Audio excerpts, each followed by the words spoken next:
सो hello everyone. JEE mains का 23 तारीख का पेपर कंप्लीट हुआ, शिफ्ट 1 और शिफ्ट 2 का। इस शिफ्ट में आपको 22 तारीख से थोड़ा सा एग्जाम आपका डिफिकल्टी लेवल में था, तो हम लोग इस वीडियो में कंप्लीट एनालिसिस करके आपको बताएंगे कितने मार्क्स पे आपका क्या परसेंटाइल बनने वाला है। ठीक है, तो इस वीडियो में हम लोग ये भी एनालिसिस करके बताएंगे शॉर्ट टर्म में कि आपका कौन सा पेपर हार्ड था, कौन सा पेपर आपका मीडियम था, कौन सा पेपर आपका इजी मीडियम में था। ठीक है, ये एनालिसिस आपका पीडब्ल्यू, एलएन, रेजोनेंस वगैरह सबको डाटा कलेक्ट करने के बाद आपको फाइनल डाटा मिलेगा। प्लस साथ में आपको इसमें यह भी बताया जाएगा शिफ्ट 1 और शिफ्ट 2 जो कि आपका 23 जनवरी को जो पेपर हुआ है उसमें आपका कितने मार्क्स पे क्या परसेंटाइल आपका बनेगा। तो चलिए फिर स्टार्ट करते हैं। So hey everyone, this is Shivam Raj. I have mentored more than 1000 of student in last 2 year JoSAA CSAB counselling, जो कि अभी टॉप के आईआईटीज, एनआईटीज और ट्रिपल आईटीज कॉलेजेस पढ़ रहे हैं। तो जो भी बच्चे अभी तक चैनल को सब्सक्राइब नहीं किए, चैनल को सब्सक्राइब करके जुड़ जाइए, क्योंकि आपको ये चैनल अभी से लेके आपको काउंसलिंग तक, जो कि आपको रैंक आएगा, आपके रैंक के अकॉर्डिंग आपको बेस्ट कॉलेज दिलवाने तक आपकी पूरी जेई एस्पार्क की टीम आपको हेल्प करेगी। तो चैनल को ज्वाइन कर लीजिए और साथ में व्हाट्सएप चैनल ग्रुप को भी आप ज्वाइन कर लीजिए, जो कि आपको डिस्क्रिप्शन में दिया हुआ है, ताकि आपको कुछ भी लेटेस्ट इंफॉर्मेशन आए जेई मेंस, जेई एडवांस से रिलेटेड, आपको सबसे पहले वहां पे मिल जाए। और आपके कितने मार्क्स आ रहे हैं कमेंट सेक्शन में जाकर जरूर वहां से लिखें। तो चलिए फिर स्टार्ट करते हैं। पूरी कंप्लीट एनालिसिस करने वाले हैं आपका जेई मेंस 2025 का सेशन 1 का, जो कि शिफ्ट 1 और शिफ्ट 2 का जो पेपर हुआ है 23 जनवरी का। ठीक है, इसमें हम लोग पूरी बातें करेंगे।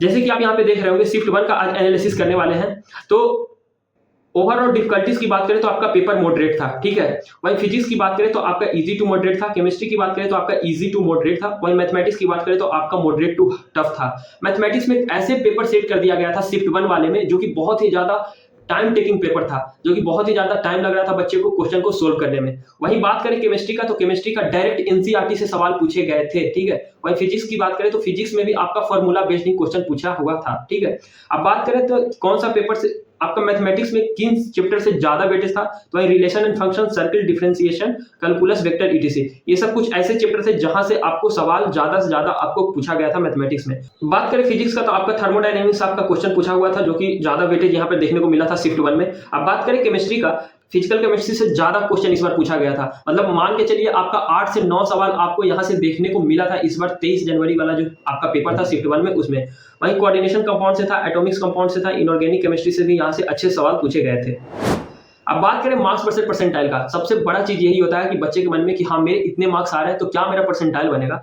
तो अगर आपका शिफ्ट 1 में, ठीक है, अगर आपका शिफ्ट 1 में 180 नंबर से ऊपर आ रहा है तब आपका 99 परसेंटाइल बन जाएगा। वहीं अगर आपका मार्क्स 170 से ऊपर है तो 98 परसेंटाइल से ऊपर बनेगा। 155 नंबर से ऊपर है तो आपका 96 परसेंटाइल बनेगा।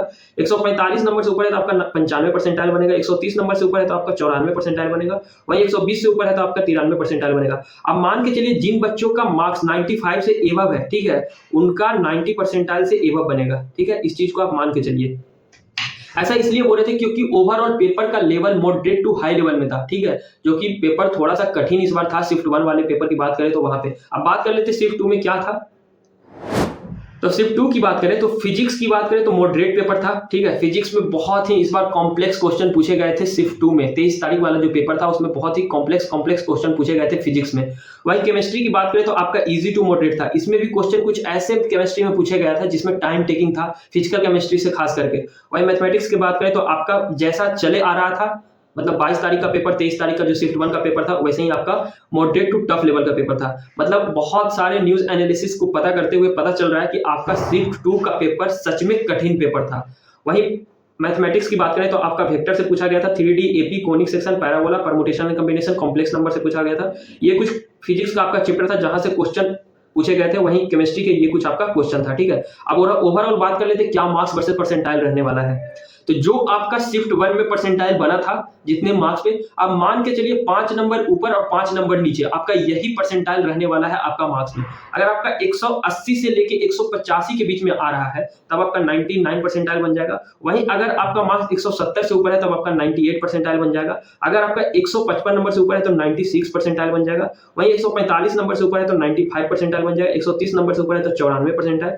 वहीं 120 नंबर से ऊपर है तो आपका 93 परसेंटाइल बन जाएगा। ठीक है, अब मान के चलिए कि जिन बच्चों का 90 परसेंटाइल का टारगेट है उनका जनवरी अटेम्प्ट 23 जनवरी वाला अटेम्प्ट में शिफ्ट 2 में मान के चलिए उसका 90 नंबर में उनका 90 परसेंटाइल बन जाएगा, ठीक है, क्योंकि शिफ्ट 2 का पेपर सच में शिफ्ट 1 से पेपर थोड़े से हार्ड थे। अब आपको प्योरली जो आपका एनालिसिस है वो जब आपका कंप्लीट हो जाएगा पूरा जेईई मेंस, उस टाइम में आपको ओवरऑल निकल को मिलेगा। बट अभी तक जहां से सोर्स से आपको पता चल रहा है कि शिफ्ट 1 से पेपर शिफ्ट 2 का थोड़े से पेपर हार्ड पूछे गए थे, क्योंकि पीडब्ल्यू एलएन बिजनेस का यही आपका डाटा निकल के आ रहा है।